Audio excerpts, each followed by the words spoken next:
Welcome to Uncovered. It's Wednesday. I'm Anthony.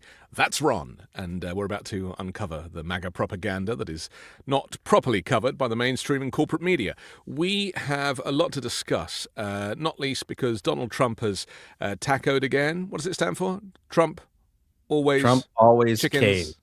out. Always chickens out. That's That's right. it. Always Yeah. chickens out. I quite like caves, though. That's a good one. Blinked is a word that some of the networks were using. Trump blinked.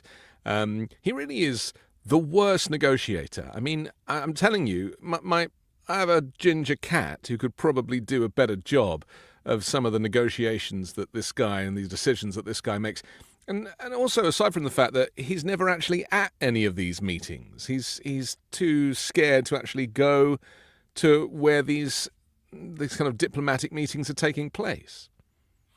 So, the spin out of the Trump administration laundered through their usual suspects in the media who launder their propaganda for them is that the Iranian regime is divided and they don't know, who to negotiate with, and they're trying to get their ducks in a row, and they're sort of putting it on Iran for the reason why this can't get resolved. But the problem is, if you read any of the real long-time Iran experts, whether they are in Israel, Arab countries, or the United States or Europe, there's lots of them out there, and they're all fairly consistent with what they say. And the problem is, of course, is that the people in the Trump administration running this war don't listen to any of those people.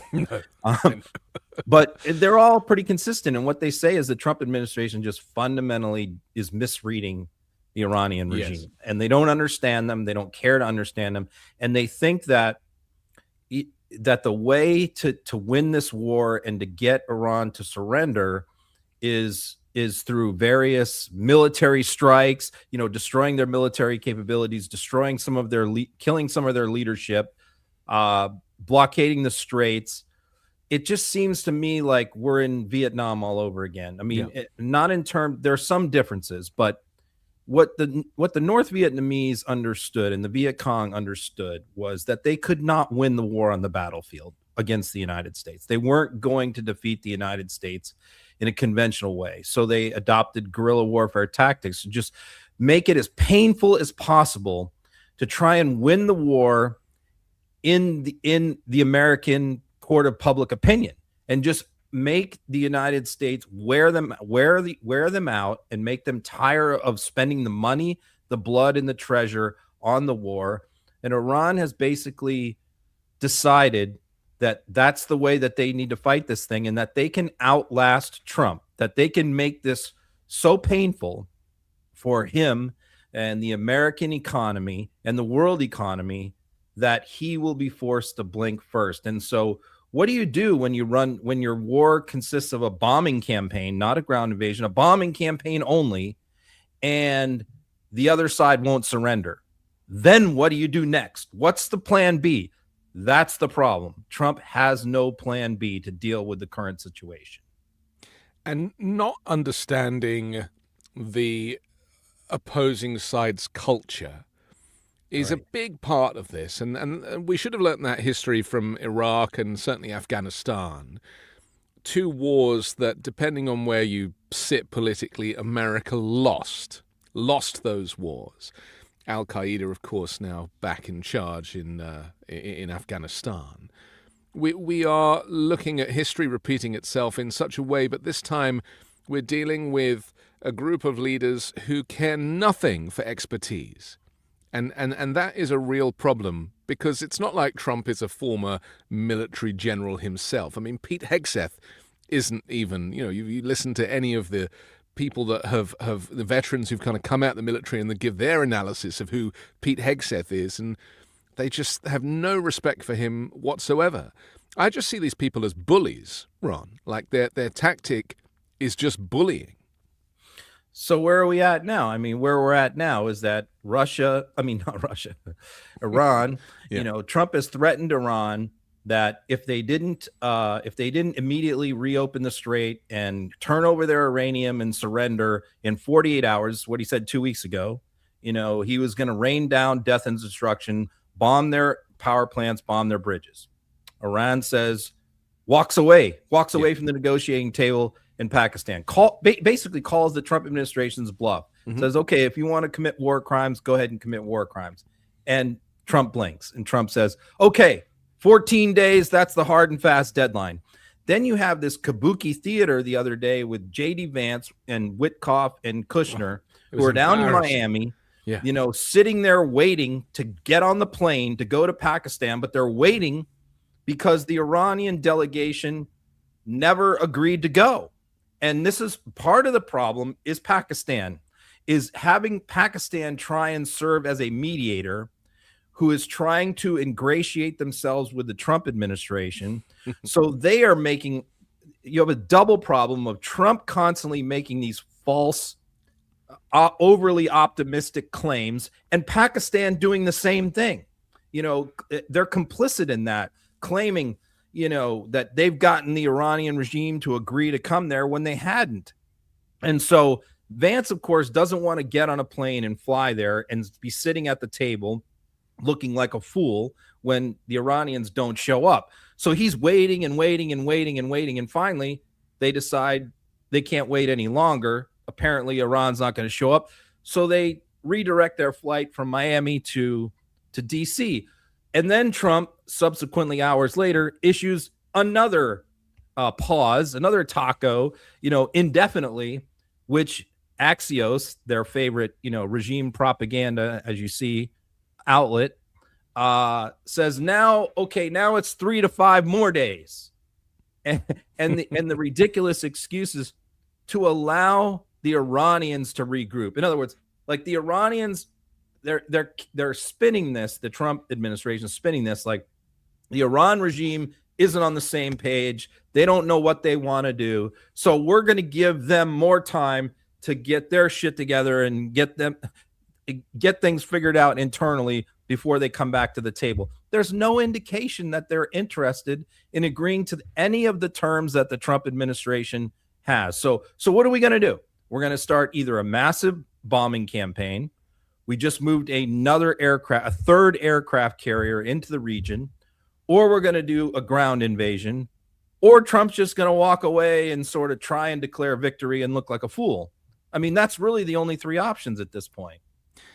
Am I right in saying that Trump claims that he ended the war between India and Pakistan, right? Right. That was on his list of 8 wars or 9 wars, because correct. This war I think he refers to as the 10th war that he's solved. But of course he's had to backtrack on that. So embarrassing.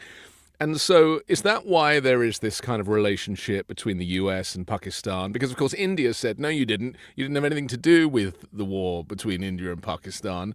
And India have very much kind of, found new alliances outside of the US, Canada and China and goodness knows where else. So is this kind of a leftover from that relationship, do you think?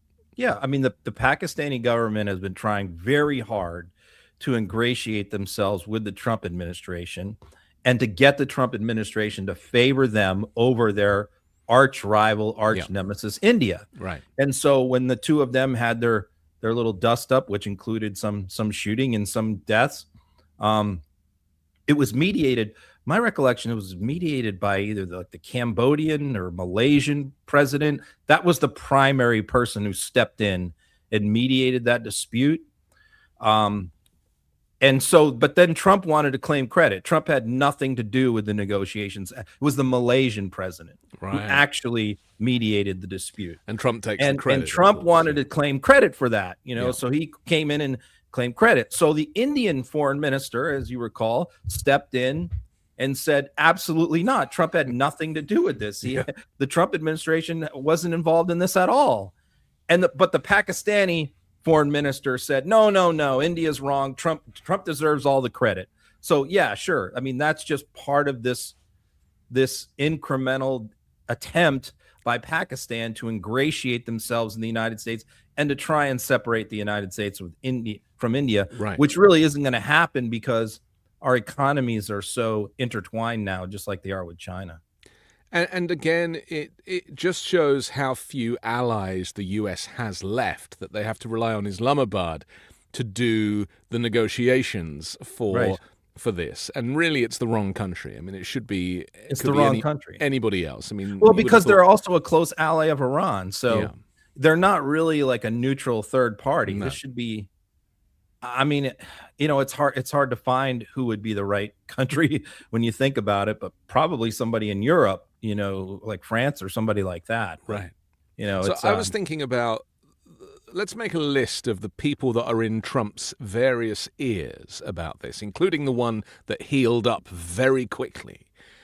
He's got Benjamin Netanyahu in one ear, telling him, keep going, keep going, keep going, right? He's got probably Mohammed bin Salman in the other ear, pushing for this because Saudi Arabia, want Iran Lindsey obliterated. Graham, domestically. Right. Yeah. Then in the other ear, he's obviously going to have some dissenters. There are European nations, NATO allies, certainly the UK and France and the like. They're like, come on, this is an illegal war. We're not getting involved. J.D. Vance and then J.D. Vance. Yep. So for Trump's kind of tiny brain to have all of these kind of varying opinions coming at him, is it any wonder that he's not really able? Because, of course, he rarely has an opinion of his own. He always likes to kind of steal other people's concepts.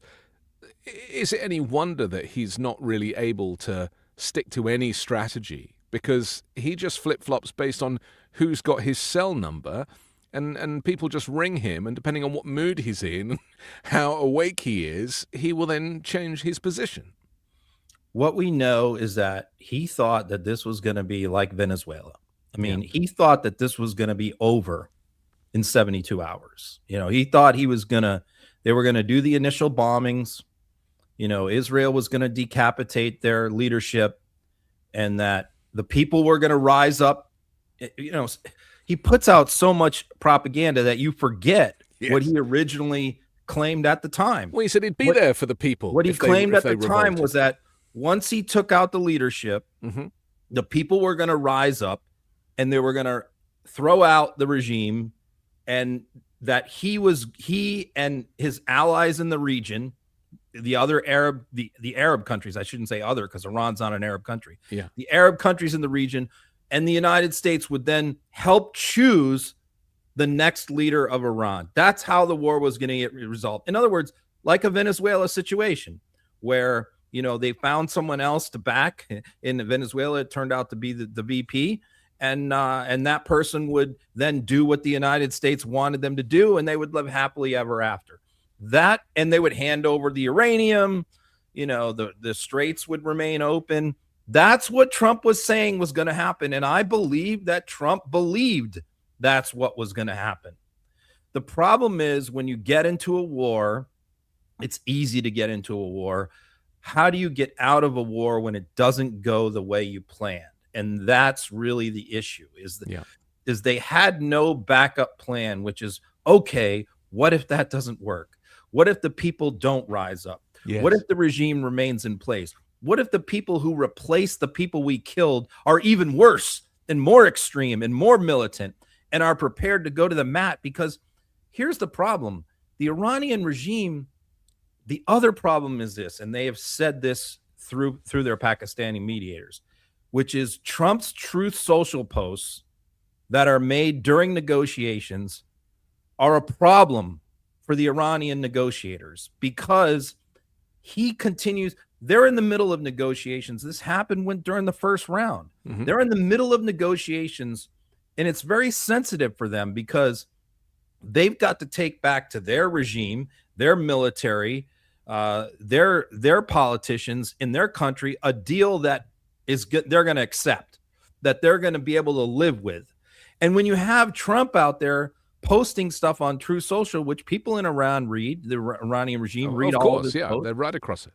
And he's claiming all the, huge victory. Iran is surrendering, total win. They're giving up their uranium. And so the negotiators are there in Pakistan and they're hearing from their people back home saying, what are you doing? Trump says you're agreeing to this stuff. And they're saying, no, we're not. We're not agreeing to that. I mean, the Iranians have said this. Their foreign minister has said this. The speaker of their parliament has said this, is that one of the biggest problems with their ability to negotiate anything at this point is Trump's true social account. Yeah. Because he lies and beats his chest and makes all these preposterous claims, and that undermines their ability to sell any deal to their own people. Well, it undermines anybody's ability to do anything to get this closer to a resolution. Even J.D. Vance must be internally furious about it. Absolutely. I mean, look, he is not well. He is demented. He is compromised. It's getting worse. You combine it with him getting older. He's going to be 80 this year. He is clearly, the wrong person for this job in this moment. In any moment. Yeah. Right? He created the moment. But he can't get us out of it. And all we're trying to do now is get back to what Obama had signed that took years to pull off, which was the original nuclear deal. It's insane that all of this is for nothing. It's all happened because Trump, again, has nothing of his own. Netanyahu says, we're doing this and we need you and now's the right time. And then, probably Mike Huckabee is asked and he's like, yes, let's do it. It's the right time. And of course, Pete Hegseth is like, yes, let's do it. It's the right time. And what chance does the world have? We know what those people are telling Trump. We know what Netanyahu and Hegseth are telling Trump. Yeah. It's been widely reported that they are telling Trump they want a ground invasion. Yeah. At the very least, they want Carg Island invaded, and they want a special operations force to go in and try and extract and seize the uranium, which would be a nightmare thing for them. They probably won't find any, Ron. It'll be the same as sending Hans Blix as they did. Do you remember Hans Blix and where that name came from? One of the weapons inspectors into Iraq. There was nothing there. Try and find the WMDs. But this is what they do. They kind of give the impression that they've got a lot more going on than they have, which you would only expect them to do. And it seems like Trump's falling for it. I mean, the security services said that there were nowhere near a nuclear weapon. So Iran has their red line right now, which they said before the last round of negotiations, which was supposed to take place yesterday. Yeah. And their red line is that Trump must lift the embargo, because an embargo, a naval blockade, because the naval blockade is an act of war. It has always been considered an act of war going back many centuries. A naval blockade is considered an act of war. It always has been the case. And in fact, that was the argument that Japan made in striking Pearl Harbor, was that the United States was undergoing a naval blockade of their ability to access oil, and that was an act of war. That's the Japanese justification for Pearl Harbor. So Iran's saying the same thing. So Iran is saying we will not even come to the negotiating table and talk to you until the blockade is lifted. But if Trump lifts the blockade now at this point, he looks like he's surrendering and giving in to the Iranians. So how does this get resolved? It's hard to imagine this getting resolved. The only thing that could get it resolved, it seems to me, would be if China or Russia leaned very hard on Iran. And neither one of those parties appear interested in doing that. Well, they're benefiting from sitting back and watching it play out. They don't really need it to change. The other thing is that, there's been plenty of reporting that Trump and his cronies are financially benefiting from this war in enormous ways, to the tune of billions of dollars, not least shorting the markets with the whole kind of taco thing. And whilst obviously Trump is an idiot, his financial advisors behind the scenes are placing bets, moving money around, and increasing his wealth over this, which is just terrifying, considering that civilians are being killed at a rate of knots. I don't know that this is going to get resolved anytime soon. I mean, whose idea was it to blockade the Strait of Hormuz anyway? I mean, did Trump... He surely didn't think of that all by himself. Where is this advice coming from? Yeah, I mean, well, that was one option that was on the table. I think that came from Dan Kane, would be my guess. Probably even more the Vance camp, just because they were trying to get Trump off of what he was leaning towards at the time, which was a ground invasion. Yeah, and so they were trying to offer to Trump an alternative that could escalate the pain on Iran without an actual ground invasion. So that was sort of the idea they came up with. But once again, it seems to me like what they never do is they never say, okay, if that doesn't work, then what? They never take that next step. So they're always playing checkers. They're always playing one move at a time. They're not rather playing than chess. Yeah. And Iran's playing chess. And so, and again, Trump and Caroline Leavitt again today was talking about how many things they've destroyed. We destroyed these many missiles, these many ships. And again, that's not what this is about. That's not going to win this. No.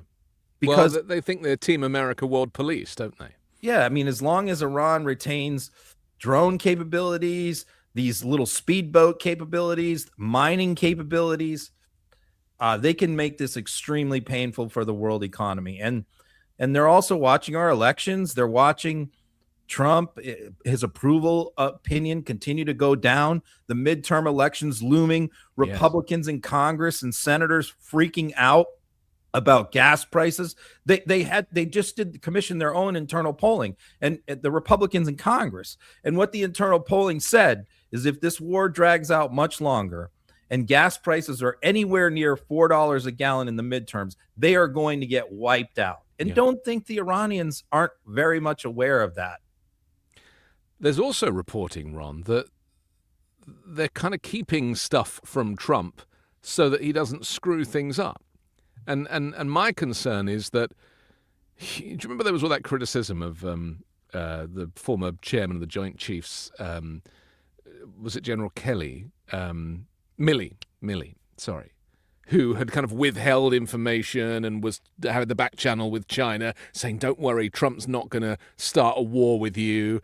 And then there was all that criticism from Republicans that Milley was, back dealing, when in fact all he was doing was trying to save the world from the threat of nuclear annihilation because of Donald Trump's whims.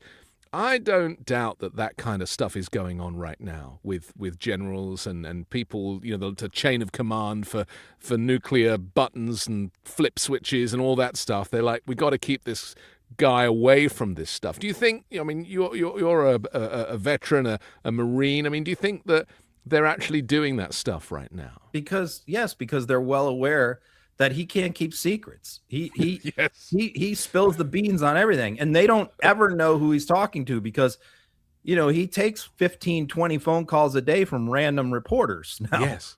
Just at foreign reporters, domestic reporters, 2 in the morning, 1 in the morning. So they never know what he's going to give away and what he's going to disclose or what he's going to post on Truth Social. So I think at crucial moments when things are going on, I think they try and keep him in the dark as much as they're able to try and keep him from screwing things up. Because I posted that quote from Harry Truman the other day, the old quote, which basically a famous quote from him that said, you can accomplish an awful lot if you don't care who gets the credit. And so this is the problem, is that Trump really just everything that drives him is getting credit, being perceived as winning, being perceived as coming on top. It's all about him personally. Yeah. And so that's a problem when he needs to declare victory, and when he needs to when everything that the United States government, the United States military do is designed to try and make Trump look good rather than accomplish objectives, that becomes an obstacle. That becomes a problem, because a good leader in this situation is going to set his ego aside. He's going to go in front of the American people and he's going to be willing to say, look, we didn't get everything we want here in this negotiation. We had to give up. We had objectives that we weren't able to accomplish, but I felt we were able to accomplish quite a bit. Yeah. We did this, and this, but it wasn't exactly everything that we hoped. But Trump is incapable of saying anything like that to the American people. He's incapable of being honest or showing any sign of humility. And that is really the biggest obstacle to resolving this right now. Do you think that it was still the Nobel Peace Prize that drove him to want to try to liberate Iran in the first place and getting his face on Mount Rushmore? I mean, is that really where he's at still? Well, I don't know if it was that. I think it was him wanting to transform the region. I think that he really did believe. I don't know who was feeding him this propaganda, Netanyahu or Lindsey Graham, probably both. He really did believe that, the Iranian people were going to rise up. There was going to be a pro-Trump regime. There was going to be a Trump Tower Tehran. And, the Iranian people were going to love him and worship him. And he's talked about this all the time. Imagine how transformed the Middle East would be if Iran was a democratic pro-U.S. regime. Well, yeah, of course. Sure. I agree with that. And so I think what he looks at is like his place in history as the greatest president or one of the greatest presidents would be secured if he was able to accomplish that after 47 years of the Islamic regime. The problem is that's like pie in the sky stuff. That's just not going to happen. He doesn't have the skills. Realistic. But I think that that's what he had in mind when he started this. Okay. We'll wrap up the Iran war coverage in just a sec. Finally, though, these 3 ships that have been fired upon, there was a whole kind of to and fro in the White House press room with Caroline Levitt. Let's take a look. I want to ask you about these ships that Iran seized. We're continuing to get reporting on this. Does the seizure of 2 ships, as we said, they were Greek and Mediterranean owned ships with cargo on them, and the reports are that Iran basically seized them and then moved them into Iranian waters. We don't know what's going to happen to these crews. We're not sure where all of this is going. Does the president view that as a violation of the ceasefire? No, because these were not U.S. ships. These were not Israeli ships. These were 2 international vessels. And for the American media, who is sort of blowing this out of proportion to discredit the president's facts that he has completely obliterated Iran's conventional navy, these 2 ships were taken by speedy gunboats. Iran has gone from having the most lethal navy in the Middle East to now acting like a bunch of pirates. They don't have control over the strait. This is piracy that we are seeing on display. And the naval blockade that the United States has imposed continues to be incredibly effective. And to be clear, the blockade is on ships going to and from Iranian ports. And the point of this is the economic leverage that we maintain over Iran now. While there's a ceasefire with respect to the military and kinetic strikes, Operation Economic Fury continues. And the crux of that is this naval blockade. We are choking their economy. We are strangling their main source of revenue. They can't pay their own people. They're losing $500 million every single day. Karg Island is completely full of oil because they can't transport it to and from. So the president, the cards are in his hands. The United States maintains control over the situation. He has all of the leverage. And again, that's why he's maintained a little bit of flexibility with the extension of the ceasefire as we await a unified response from the Iranians to the president's very clear proposal. So is she wearing Kristi Noem's face? Because she does look different. Yeah. She's had a lot of work done. Yeah. I mean, as you see there on Fox, Trump is always winning. If you turn on Fox any time of day, Trump is winning. Everything's going great. It's really just regime propaganda. So, I mean, you break this down, though, and you just see how preposterous her statement is, which is, they claim that Iran is just wiped out. They have no ability to do any offensive operations in the strait and no ability to threaten shipping. And that the only reason why shipping is not going in and out is because of the U.S. blockade. So you have a couple of these ships that try to run the blockade. Greece, one of our closest allies. Yes. And Iran fires on them. And so what she says is that this is not a violation of the ceasefire. Oh, no, it's not a violation. Why? Because it's only a violation if they attack U.S. and Israeli ships. So if they attack any other ship, that doesn't count. That's apparently the new definition of a ceasefire. They can fire, but as long as it's not on American or Israeli assets, then it's okay. I mean, that's the new White House definition of ceasefire. That's very interesting. The other thing is, like, if Iran attacks with speedboats or mines or drones, that apparently also doesn't count. That's not really their military. That's piracy. So those kind of attacks with those kind of guerrilla type tactics and weaponry doesn't count. It's got to be a conventional military attack. I mean, the Iranians really just have to be laughing when they hear things like this, because that's how they're prepared to fight this war. They're prepared to fight this war in an unconventional hit and run way. Yeah. I think also using terrorism in various countries, which they haven't really played that card yet, but I think that they would if they're back. Well, they have cells all over the world, don't they? They absolutely would do that. Yeah. But that's something I think that they're holding back. Yes. I think they still have plenty of missiles, according to all the reports. There's been multiple reports that something like 40% of their missile capabilities remain intact, which that's something else that Trump and his administration has been furious about and calls fake news. It's just so important for them to have everyone believe that they have completely wiped out Iran, just like back in June. They wanted everyone to believe that they completely wiped out their nuclear capability and their uranium capability, which later they had to admit that was not true. It's the same thing now. It's this false bravado. It's this chest beating. It's this egoism that is the biggest impediment to getting this resolved.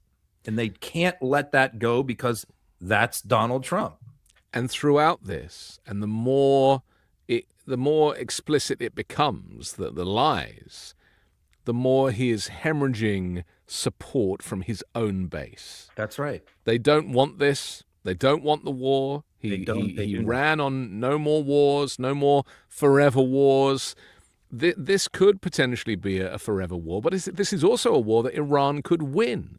It's one of these rare scenarios where the people in his base and the establishment Republicans in Congress agree on something, where the MAGA base, Democrats, with the exception of like a handful of people like Tom Cotton and Lindsey Graham and the warmonger neocons, take them out of the equation. Republicans are worried about their survival right now, electoral survival. They're worried about their jobs, their positions in Congress, their political careers, that this man is incinerating. This man is lighting their careers on fire. They know that so many of them are about to be voted out of office. And first it was, the tariffs, the economy, the corruption, all the other stuff that was glomming onto them and hurting them. And now, and the ballroom and everything else that people were upset about. Yeah. And now you add this, which is even worse than all of those things combined. And so every single day that this drags out makes it far more likely that this is going to be a blue tsunami. And conversely, it also suggests that Trump is more likely to want to cancel elections, refuse to certify, whatever tricks he has up his sleeve, claim war powers, because they simply cannot win under these circumstances. And I mean, in the same way that the last election felt like it was kind of run on the price of eggs, the price of gas might be the reason why the Republicans lose at the midterms. Isn't Trump furious with his energy secretary because he went on Jake Tapper's show and basically admitted that the price of gas won't come down? Let's take a look. When you were on the show March 8th, I asked you when gas prices would go under $3 a gallon for regular unleaded. You said, quote, in the worst case, this is this is not a month's thing. That was 6 weeks ago, so we're still within the weeks realm, but we're 2 weeks away from the month's thing. When do you think it's realistic for Americans to expect that gas will go back to under $3 a gallon? I don't know. That could happen later this year. That might not happen till next year. But prices have likely peaked, and they'll start going down. Certainly with a resolution of this conflict, you'll see prices go down. Prices across the board on energy prices will go down. But it might not be under $3 a gallon until 2027. Under $3 a gallon is pretty tremendous in an inflation-adjusted terms. We had that in the Trump administration, but we hadn't seen that in inflation-adjusted term for quite a long time. We'll get back there for sure. Who's leading the delegation? Is he wearing Kristi Noem's face? I don't know, but He went off the reservation there. I mean, Yeah. this was very unfortunate timing because the Republicans in Congress, had just commissioned a poll on the effect that gas prices would have on the midterm elections, literally like the day before that appearance. That appearance by right was on Sunday morning. And I think Saturday, their internal poll came out, which basically said, if gas prices are anywhere near $4 a gallon, close to the midterms, that, they're going to lose 40 seats in the House and they're going to lose the Senate. Yeah. I mean, that's the doomsday scenario. Right. I mean, the prices of everything else are up, but the prices of gas, because the Trump administration promised $2 gas. And so their messaging right now, the Trump administration, is that just flood the zone with propaganda, that, his messaging is they're only, and all members of administrations are saying the same thing. It's the same talking point, and the Republicans in Congress, that they're only up temporarily, and that the minute that the war is over, which is going to be any day now, Trump originally said 4 to 6 weeks. We're now 8 weeks. As we sit here today, we're just about 8 weeks. Yeah. The 27th, 5 days is 8 weeks. So what they're claiming is that the second this is over, which is going to happen any minute, gas prices are going to plummet. They're going to go right back down, and everything is going to be great. That's their propaganda talking point. And then you have their own energy secretary going on the Sunday show and saying, well, you know what? It might be $4 a gallon until next year, which is basically giving an honest assessment, because all the oil and gas analysts say that the amount of damage that's already been done, even if the war stopped today, it would take 6 months before gas prices returned to where they were before the war. We don't have enough months before the under midterms. $3 is just not in the cards anytime soon. And so Trump went nuts. I mean, when he was asked about it by this reporter right here, you can see there. Julia Manchester. President Trump just told me over the phone that he disagrees with Energy Secretary Chris Wright's assessment that gas prices may not drop until next year. No, I think he's wrong on that. Totally wrong. Trump said, if Mr. Wright's going to keep his job, he'll probably find somebody else like he's doing with the Treasury. Just get someone who's going to put the interest rates at the price that at the amount that he wants. But I think this is going to go beyond $4, Ron.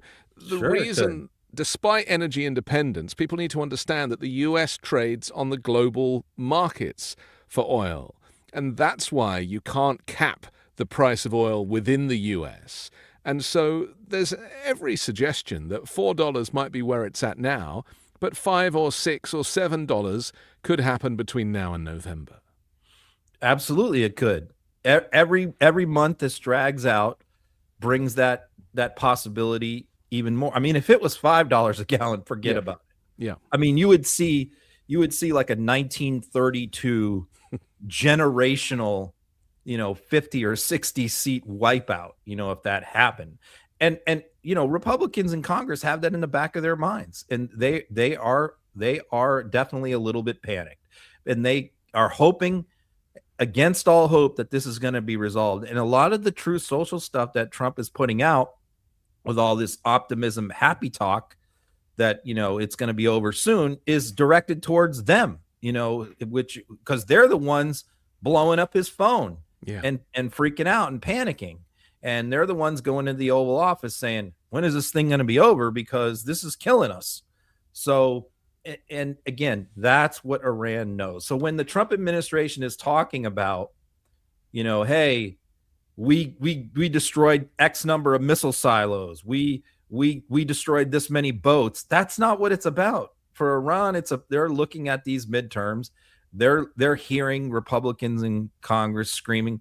I mean, I'll say Iran state media posted two of my posts recently on it, were broadcast on Iran state media criticizing the war. So that shows you how plugged in they are They're so what is advanced happening with this in stuff. American domestic politics. 100%. But I mean, look at the propaganda videos that Iran is putting out, with these Lego videos and everything else. Right. It's so well observed, like the detail. That's in the kind the of war observations that they are fighting. Yeah. They're fighting a winning. political strategy, an economic strategy, Yes. not a military strategy. And that's the disconnect between the two countries right now.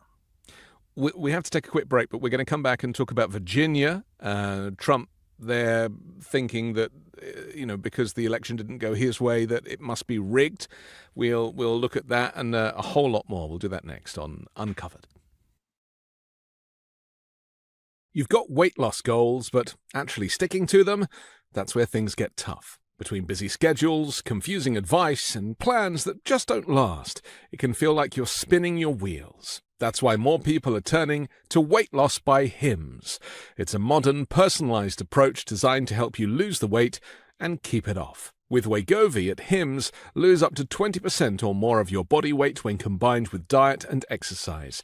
It helps you regulate your appetite and eat less, so success is within reach. Plus, Wegovy is the first ever GLP-1 pill for weight loss, so there are no needles needed. Through Hims, everything happens online. You'll connect with a licensed provider who will determine if treatment is right for you.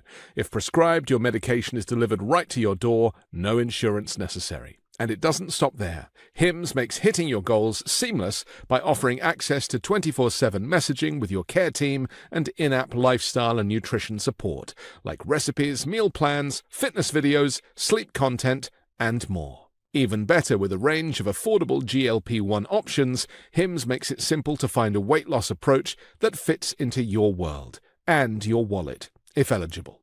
You'll get a treatment plan personalized to you and unlimited dosage changes as needed. Ready to reach your goals? Visit hims.com/uncovered to get a personalized, affordable plan that gets you. That's HIMS.com/uncovered. hims.com/uncovered. Weight Loss by Hims is not available in all 50 states. Wegovy is the registered trademark of Novo Nordisk AS. To get started and learn more, including important safety information, Wegovy clinical study information and restrictions, visit hims.com. All right, I'll be real with you, as this one kind of crept up on me. Somewhere in my mid-40s, I started noticing things shifting. Nothing dramatic at first, just little stuff. Workouts didn't hit the same. Recovery took longer. Energy wasn't as consistent.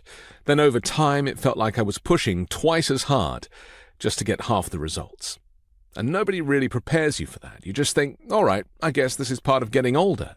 But then I started learning more about testosterone, how most men start losing it around 30, 1% every year. And it made a lot more sense why things felt different. That's what led me to Mars Men. What I like about Mars Men is it's not trying to replace anything or go too extreme. It's designed to help your body actually use the testosterone that it's already making. There's this protein, SHBG, that can bind to it and basically make it unavailable. So even if your body's producing it, you're not really benefiting from it.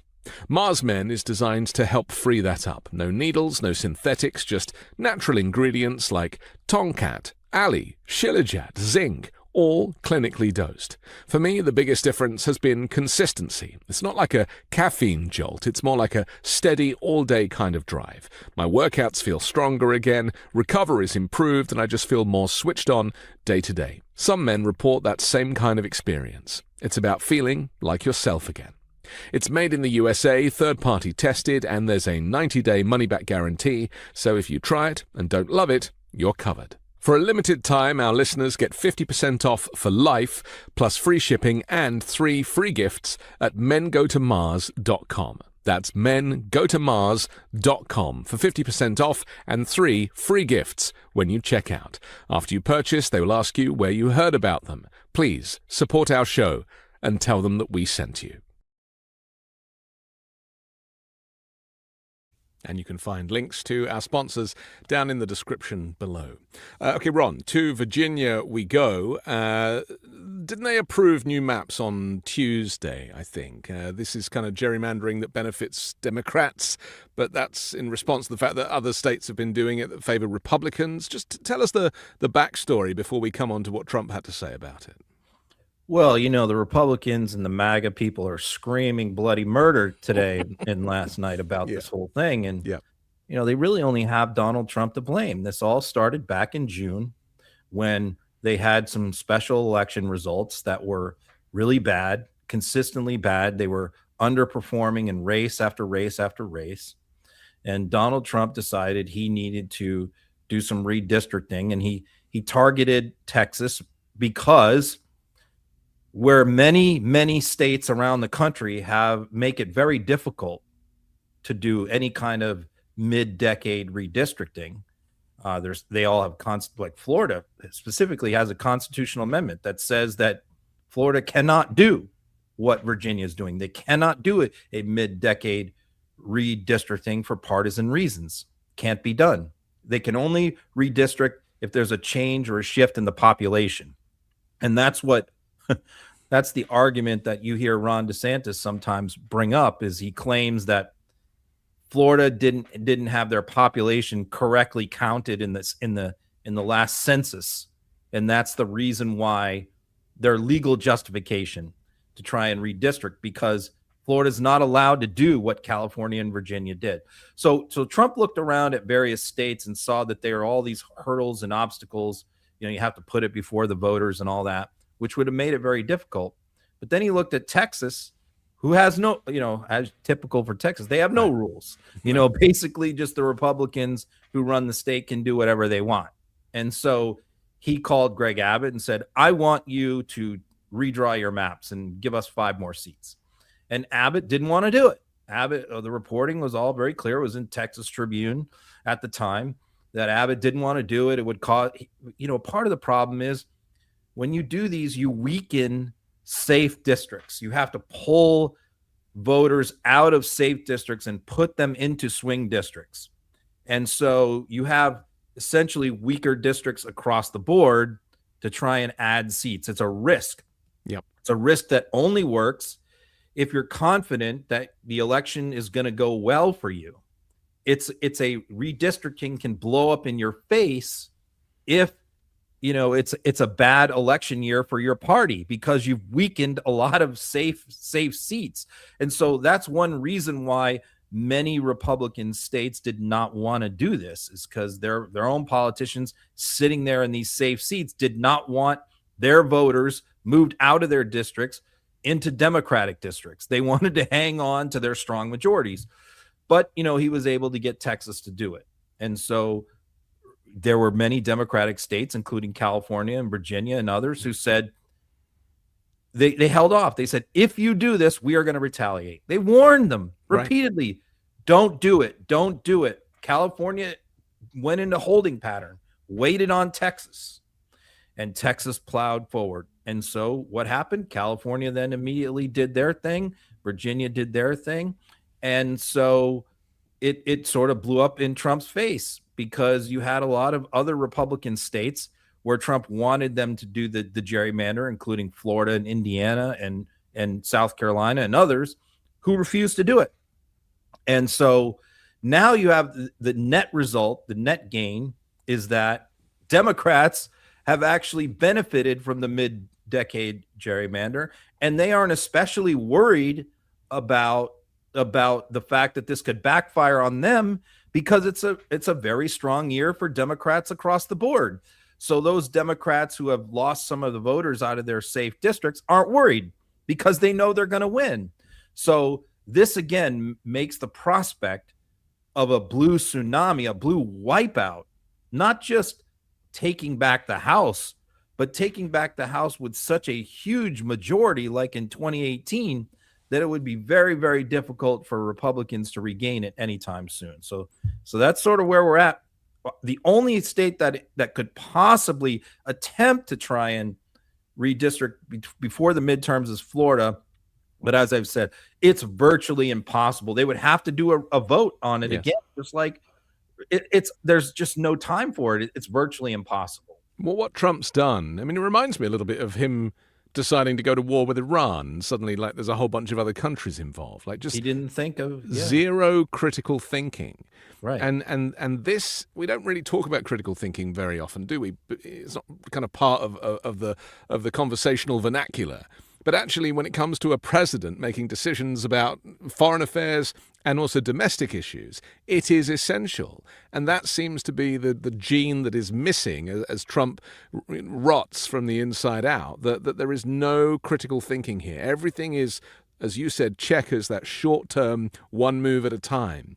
And invariably, it backfires. Should we have a quick look at this Virginia voter who appeared on Fox News? Here she is. We vote yes so we can keep the balance of power because of what Texas is doing. They're redistricting so they can have more pro-Trump seats. And I don't necessarily want an anti-Trump seat, but I want someone who's going to balance it out. Yeah. I mean, the Democratic messaging on this was incredibly smart and really well thought out and well played out.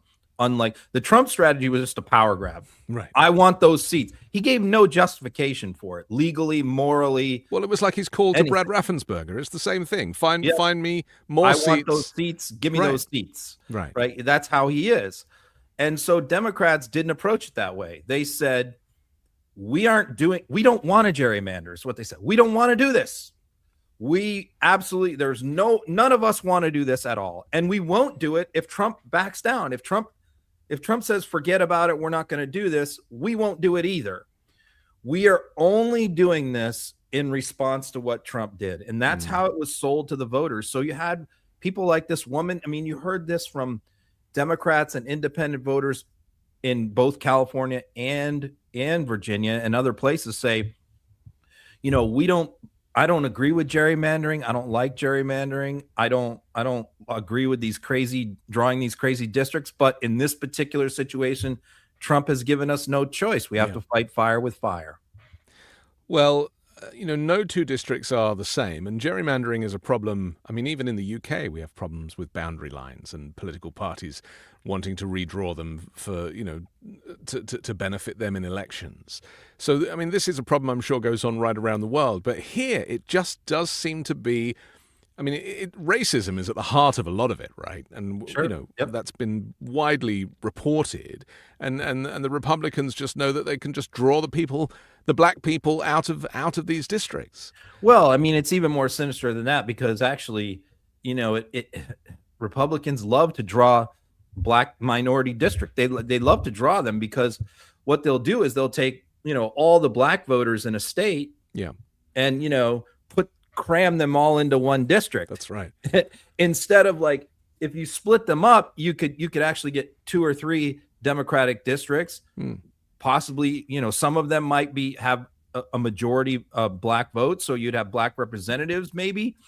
But Republicans love creating those minority districts. There's a misconception that like Republicans don't want those districts. They absolutely do want those districts. But they want want them to cram isolated. them all into one district. Yeah. And so they love that. And so the problem is that, there's also an incentive because those particular districts want to be represented maybe by a black person or a Hispanic person or an Asian person or whatever, however the racial makeup of the district is. So it's sort of like fool's gold for them almost. Like, hey, we're doing this to benefit you. We're giving you a black district or a Hispanic district, when in reality, it's probably costing you 2 or 3 seats, by doing it that way.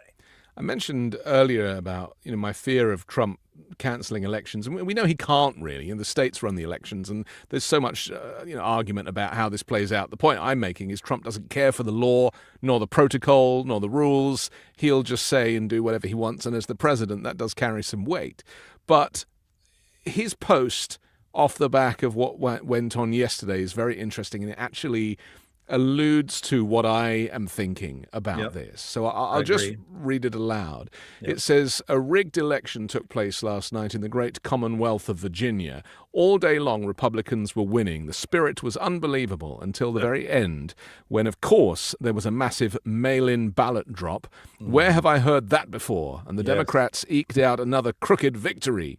6-5 goes 10-1, and yet the presidential election in November was very close to a 50-50 split. In addition to everything else, the language on the referendum was purposely unintelligible and deceptive. As everyone knows, I am an extraordinarily brilliant person, and even I had no idea what the hell they were talking about in the referendum, and neither do they. Let's see if the courts will fix this travesty of justice. President Donald J. Trump. I mean, as you know, Ron, he really is an extraordinary, brilliant person. Yeah, I mean, where have we heard this before? Yes, that's really the most accurate thing in that whole post by Trump. Where have we heard this before? Because this is the same thing we went through in 2020, and it wasn't a strong argument made by Democrats in the 2024 election that this man is against American democracy, is hostile to democracy, and will undermine it again, just as he made every possible effort to overthrow the 2020 election and steal it. Everything he possibly could do, both in the courts, pressuring local officials, January 6th in Congress, trying to get them not to certify. Everything that could possibly be done to steal that election, he did. And by the skin of our teeth, the guardrails held just barely. Well, Mike Pence held. I mean, if that Mike was about Pence it. could have, yes, if he hadn't have agreed to certify, who knows what would have happened. But right? also, Trump did say, when asked what his greatest regret was, leaving the White House in 2021 was his greatest regret. Yeah, and that's right. And that is very concerning. So here we are again. We have this referendum. There's been not even the slightest suggestion of fraud, not one particular situation where anyone has come forward and alleged that there was fraud. And he's except for the president of the United States today, who is running back the same playbook, the late night ballot drop bullshit, which was all disproven. We couldn't prove any of it in a court of law in 60 plus lawsuits last time. But here we go again. And to your point, why? Because he's setting up, the midterms. So he's setting up to challenge either after the fact or prior to the fact. He's trying to federalize the midterm elections. We know that. He tried it with the SAVE Act. That didn't work. And he's setting the groundwork. We can already see it happening. And so this is a disgusting post that he made. It's a dangerous post, but don't count on any Republicans in Congress to condemn it. I was watching a creator yesterday who had gone to Germany, and he was talking to German people about what's happening here. And every person just went, well, Trump's a fascist. He's a fascist. And they know there is historical trauma in Germany with regard to the rise of a fascist dictator. But because there's no precedent for it here, and because there is a history of selfishness whereby, well, it doesn't affect me, so, I'm going to turn a blind eye, that we have this fascist in the presidential office who is knocking down the White House and building an ark with his name on it and wants himself on bills and coins. And yet I still don't hear the outrage. No Kings was like 8 million people out of 330 million Americans that don't seem to give a flying stuff about the fact that there is a fascist takeover of their country. Because as much as we recognize the problem, there is still a huge segment of the population, including the Republican Party, who's in complete denial about what is happening. And I'll tell you, what doesn't help are things like this White House Correspondents' Dinner, where Trump is now going to attend with Melania. He's the guest of CBS. I think he's the guest of CBS. Probably, because it'll be through Barry Weiss. Sponsor. Yeah. And, they're going to go there. It's this weekend, and they're going to be all in their tuxedos, and they're going to yuck it up, and they're going to laugh and joke, and they're going to have a good old time. So all these people that are writing all these stories with the media warning us about all these dangerous things Trump are going to do are going to ham and egg it up with him and have a good old time. And that's why Republicans in Congress and elsewhere are able to get away with saying, Trump isn't serious about all this stuff. He's only joking. He's only kidding. It's all hyperbole. They're able to get away with that when, the media discredits themselves. Legacy media discredits themselves by treating Trump like a normal president. He's a fascist. Tucker Carlson has turned on him. I didn't really see this coming. I don't know if you did, but I think this was off the back of Trump posting a picture of himself as Jesus and this whole kind of blasphemous posting. Let's take a quick look. You and I and everyone else who supported him, you wrote speeches for him, I campaigned for him. I mean, we're implicated in this for sure. Yes. It's not enough to say, well, I changed my mind, or like, oh, this is bad, I'm out. It's like in very small ways, but in real ways, you and me and millions of people like us are the reason this is happening right now. Yes. So I do think it's like a moment to wrestle with our own consciences. We'll be tormented by it for a long time. I will be. And I want to say I'm sorry for misleading people. It was not intentional. That's all I'll say. But anyway, the question does present itself immediately. Like, what is this? Was this always the plan? You don't want to be a conspiracy nut, but like clearly there were signs of low character. We knew that. Yes. But it didn't. There are tons of people of low character who like outperform their character. It doesn't have to be sort of the norm, actually, these days. I would say I've outperformed my character a lot. I don't have especially high character, right? But you try your best. But what was this? Was this always the plan? Looking back after the last year and a half, it seems like it kind of was, and it's easy. Well, you could get really deep about it and say, what was Butler? Like, how was it that and Ryan Ruth? I mean, he was subject to 2 legitimate assassination attempts. Have we ever gotten to the bottom? I know you've talked a lot about this, but have we ever gotten to the bottom of that? I haven't talked a lot about it. I don't know the answer, but I know that those investigations have been stymied. Fact. Yeah, stymied from the very top, from people. Right. It goes on, but I thought we'd interject and just say, I still don't trust Tucker Carlson. Right. He to me, he's like a Russian propagandist. But what he's managed to do is pivot to segregate himself from a sinking ship. Yeah, he's talking to his brother there, by the way. So there's 2 of them? Again, yeah, that's Buckley Carlson. Wow. Right, named after William F. Buckley. So, and he named his son Buckley, too. His brother is Buckley, and his son is Buckley, both named after William F. So anyway, look, it's been interesting, the reaction of this interview. This went hugely viral among MAGA. Yeah. Because Tucker is still an incredibly influential person with a massive audience on that YouTube podcast. He has a huge audience. And so among the MAGA movement, they're all Republican. I mean, there's no like independents, there's no libertarian, they're all Republican. So that's significant. So really, it's really this Iran war that broke Tucker permanently, I think, from Trump and Marjorie Taylor Greene and others. I mean, there were other things that Trump did that made them upset, but this really was a fundamental thing that they believed about Trump's second term, was that there would be no new wars. There would be no foreign policy adventurism.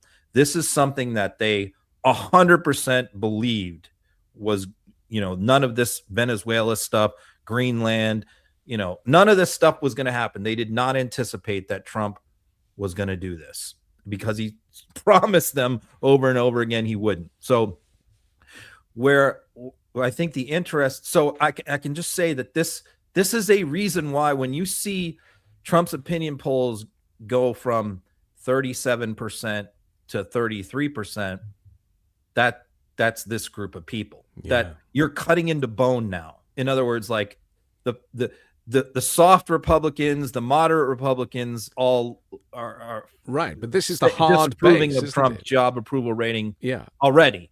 Carlson But now you're cutting into the MAGA base. That's what I was going to say. Carlson got Trump elected effectively. So I agree with Democratic critics of this interview because you know Democrats are basically just dismissing this, saying, you know, Tucker is a liar, he's a manipulator, I don't believe him, he's insincere. Okay, again, I stipulate to all that as I've done before, you know, and I think when he says he didn't intentionally mislead people about Trump, that's the most preposterous thing that Tucker said. He absolutely knew who Trump was. Yeah. And he did intentionally mislead his audience. Yeah. Because I think he, like a lot of others, thought that he would have a lot of influence over Trump and could control him. Right. And he's now realized that he can't. I think Musk went through the same thing, you know, thought that he could control Trump and he can't.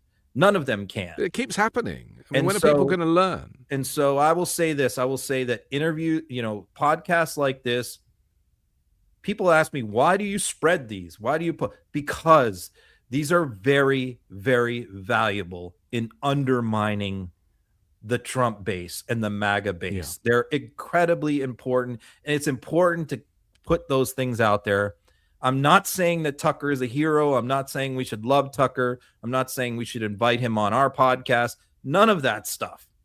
But I am saying it's important to put out these things to the general public to get them into the well, arguably so much of our intel comes from these right-wing and far-right podcasts. Yep. Because the interviewer and the interviewees, they get lulled into a false sense of security that they're only talking to a certain audience. Yep. And they think that it's a safe space.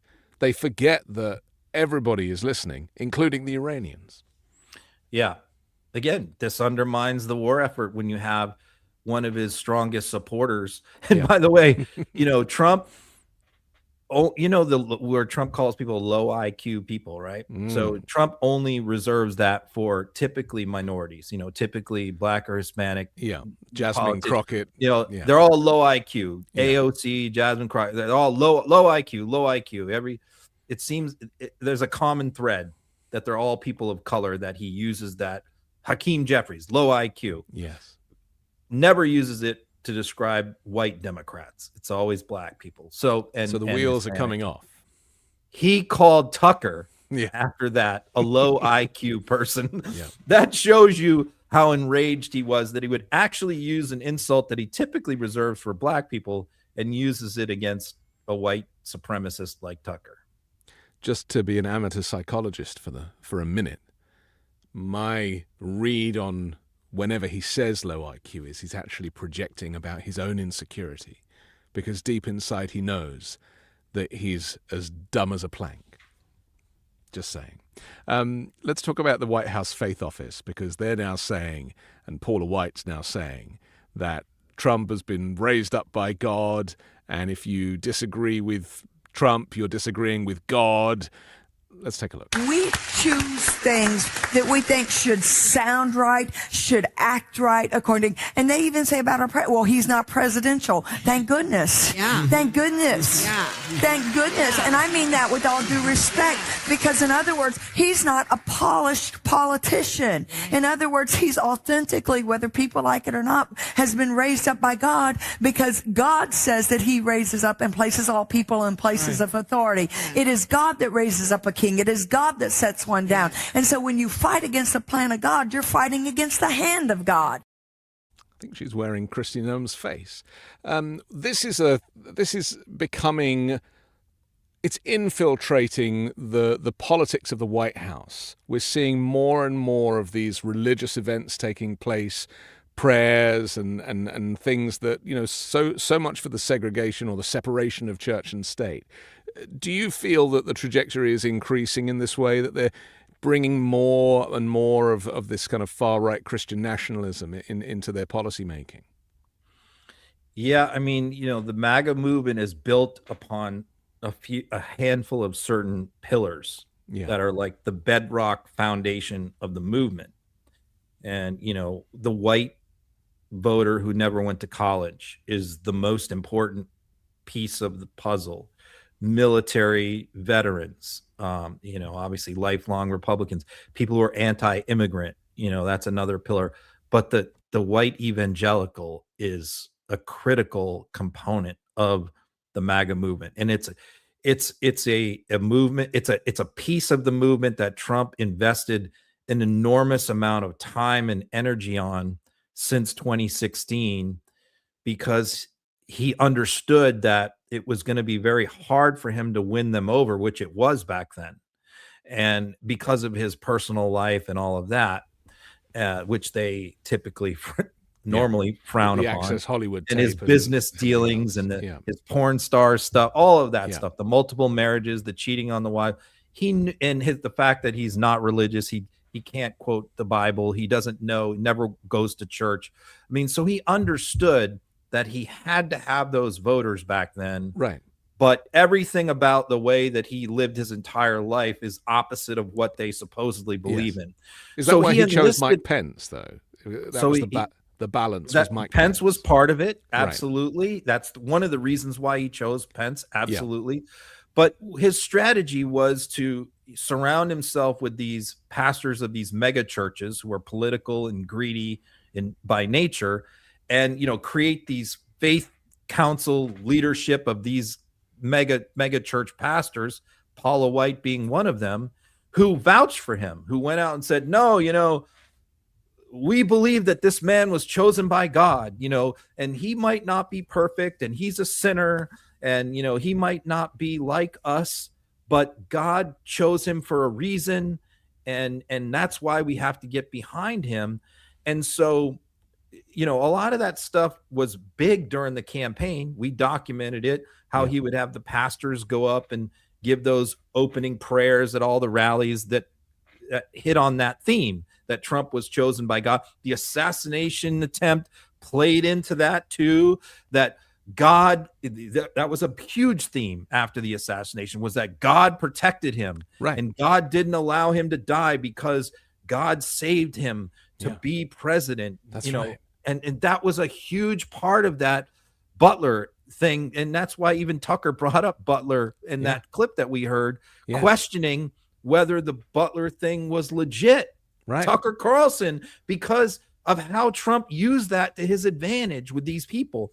And so a lot of that went away somewhat after the campaign, but then it was reignited over Easter with the Jesus thing and Easter, praise be to Allah, Trump's bizarre Easter post. A lot of the evangelicals were fuming and furious. So Trump has deployed his usual team of Paula White and these mega to go out there once again and defend them and reiterate this point again after the Easter debacle, that, I know you might be upset with these terrible things that Trump is doing, but don't forget, Trump is chosen by God. So if you oppose Trump, you're really opposing the will of God. That's what she just said.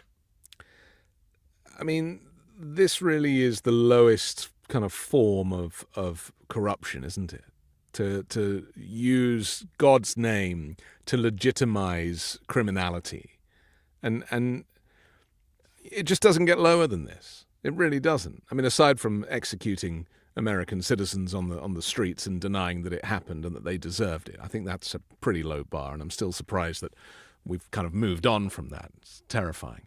Let's talk about the Trump presidential library, all this money being raised for the library, and some of this funding appears to have gone missing. Could you tell us a little bit about this story?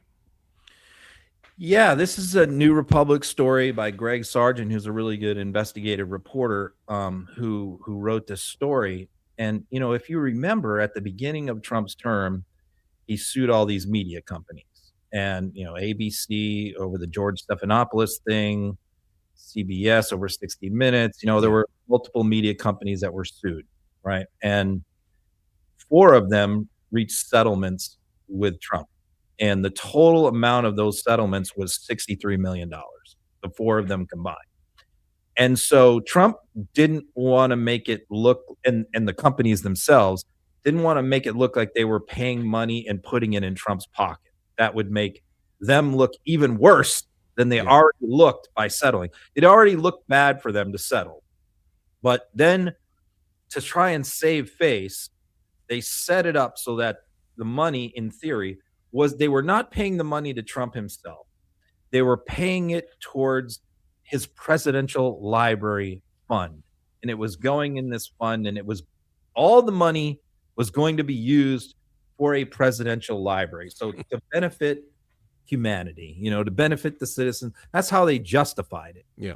So all the money this fund was set up, and everybody scoffed at the time and said, Trump is never going to open up a presidential library. But as we've since learned from Eric Trump, that's right. We've seen the plans. He does intend to open up the library because, Ron DeSantis gave him a $60 million parcel of land free of charge. He does intend, but it's not going to look like any library that we've ever seen. It's before. mixed use, right? It's got residential, like a condo complex, business, shops, a resort, a Trump worshiping resort, in Miami, So this fund was set up, but then it was dissolved. That's what Sargent uncovered, was that the fund did exist. The money was put there for a while, and now the fund has been dissolved, and so. Elizabeth Warren, who is the ranking Democrat on the Senate Banking Committee, has started to ask questions. What happened to the money? Where did it go? And nobody will answer that question. And this is another reason why we need to take control of either the House or the Senate or both, because for hearings, it's investigations like this that need to take place that cannot take place now because Democrats don't have subpoena power. But $63 million has disappeared. Nobody knows where it is. Well, I mean, a lot of the money that supposedly Trump's been taking in some of these promises from foreign countries and stuff, I mean, that money, wasn't that being held in some kind of Qatari bank account or something? I mean, there's been a lot of talk of the fact that the money is not being held in the United States. Well, and a lot of it is in crypto as well. Yes. Which is also not being held in the United States. So yeah, I mean, the levels of corruption, it's unimaginable. It's unimaginable. What little we're able to uncover, to scratch the surface on, we're able to uncover a little bit of it now, media and Congress and being in the minority. I think if Democrats take control of at least one body of Congress, we are going to find out a lot more, but we really aren't going to find out everything. Mostly everything, until we take the presidency, and if the next president has a desire to go to actually do a serious investigation and not just say, let's put all this behind us, let's let bygones be bygones and move on. Well, that's if there is a next president, of course. We definitely, if there is a next president and it's a Democrat, yes, we really have to be concerned about that, because I think there's always a strong inclination of an incoming president to do that. Is to say, let's just forget about all the bad stuff and let's move on. We went through that with Biden. Right. But that is almost as fraudulent and as corrupt as these acts being committed in the first place. It's why people are cynical about politicians and say it's a uniparty, that they all protect each other. And a lot of that's legitimate complaints. I agree. Let's talk about James Comer's plan to kill the Epstein hearings, because, I mean, Epstein, of course, Trump's plan, go to war with Iran, throw people off the scent of the Epstein files, that did seem to work for a little while. Certainly did.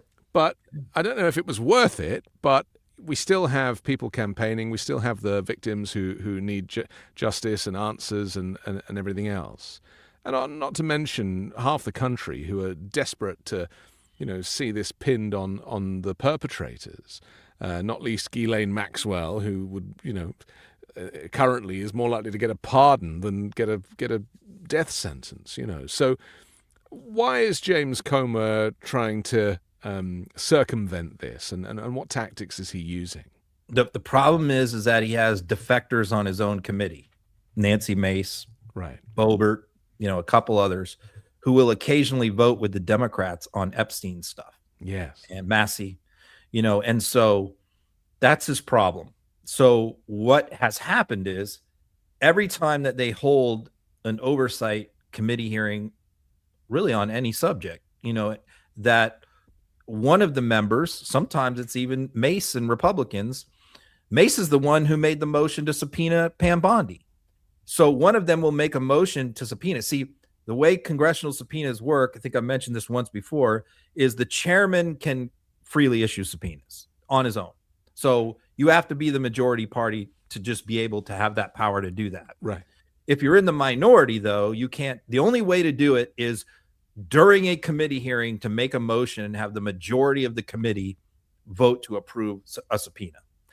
And so that has happened in Epstein, where you've had a couple of Republicans crossed over, joined with Democrats to vote to issue subpoenas, one of which was the subpoena to Bondi, which they then, tried to circumvent and claim that subpoena is no longer valid because she's not attorney general anymore. Right. So they had to resubpoena her again.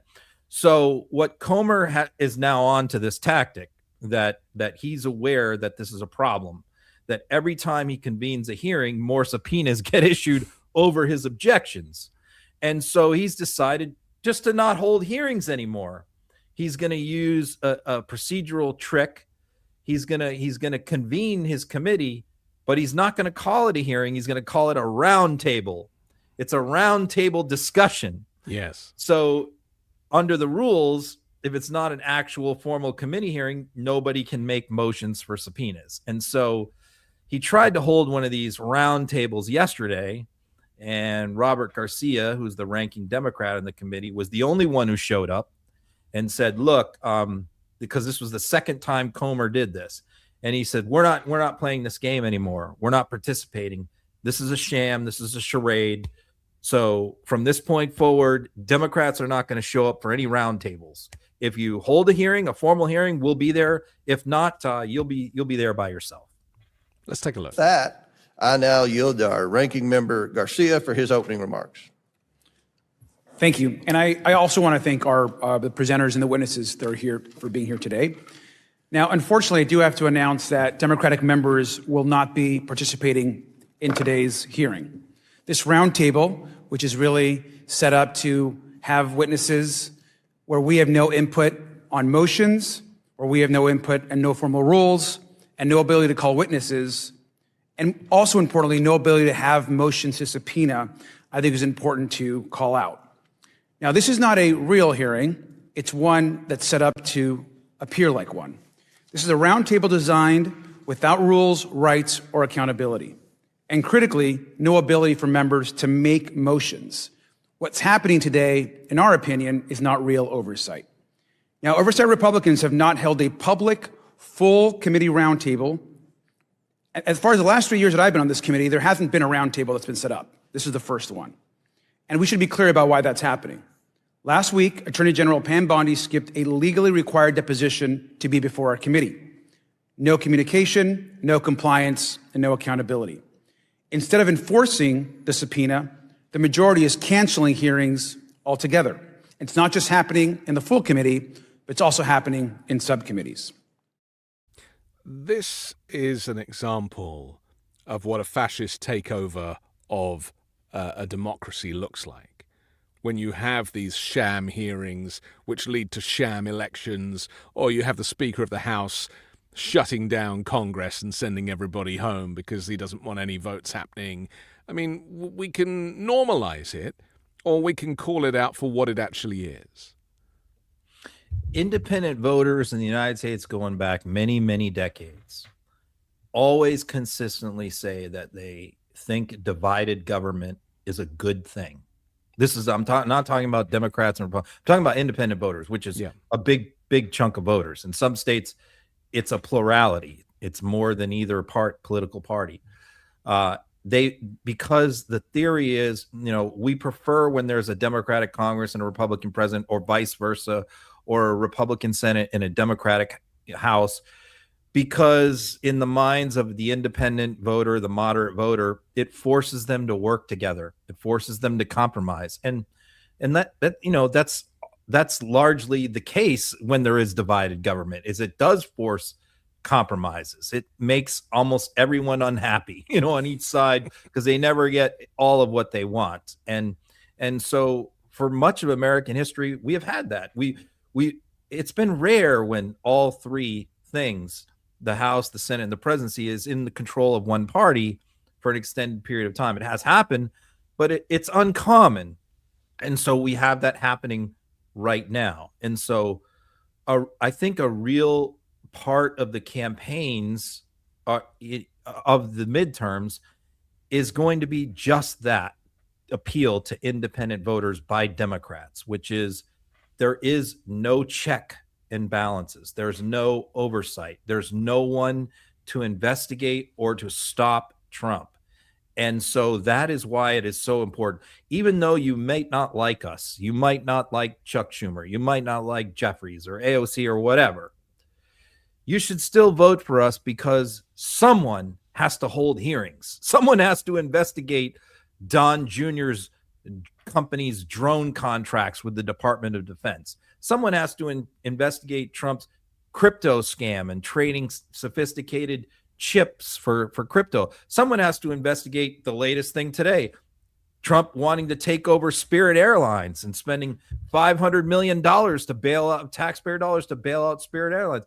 None of these kinds of things, the ballroom, yes, the triumphal arch, none of these kind of things are being investigated by Congress, because it's controlled by the Republicans. And so this is a selling point for Democrats in the midterms to independent voters. If you want any check at all on Trump that over the last 2 years of his presidency, you got to vote for us. And so this statement by Garcia really plays into that argument. Yeah. I mean, it does sound like we're trying to square a circle with a flawed two-party system. Mm-hmm. And that if, I grew up in a parliamentary system, completely different. I went through a coalition government about 10 years ago, which was fascinating, hadn't happened since the war. And so I kind of got to see what it's like when people really do work together. But let me just say, I predict that Keir Starmer in the UK might not last till the end of the month. And that's the not difference. Looking good, is it? No, right. But that's the difference between the systems. Right. A completely flawed constitutional republic versus a social democracy, because Keir Starmer might have to step down through shame because he claims that the ambassador to the US that he put in, he didn't know that he hadn't been security vetted, and it turned out that he had relations with Jeffrey Epstein. Talk about 6 degrees of separation, and still the Prime Minister is under pressure to step down. Can you imagine that happening in the US? Liz Truss didn't last very long either, right? Throw her out. Right. And so this is the thing. I just find the system in the US to be so flawed, and we can talk in circles about how, some people prefer this and prefer that, but I just don't see a functioning democracy even when it is operating, not least because of the filibuster, amongst other things. Yep. Well, it's what we got, and it ain't going to change anytime soon. I know. Let's finally talk about Kash Patel, because, normally if serious criminality or fraud or something is taking place in government, then you might want to refer it to the FBI. But not with this guy, it seems. He's now being accused of drinking on the job, and he's vehemently denying that. Let's have a quick look. Where we are today. Patel, I do want to give you an opportunity to respond directly to the allegations in the Atlantic article that your unexplained absences created a national security risk. And beyond that, can you say definitively that you have not been intoxicated or absent during your tenure as FBI director? I can say unequivocally that I never listen to the fake news mafia. And as when they get louder, it just means I'm doing my job.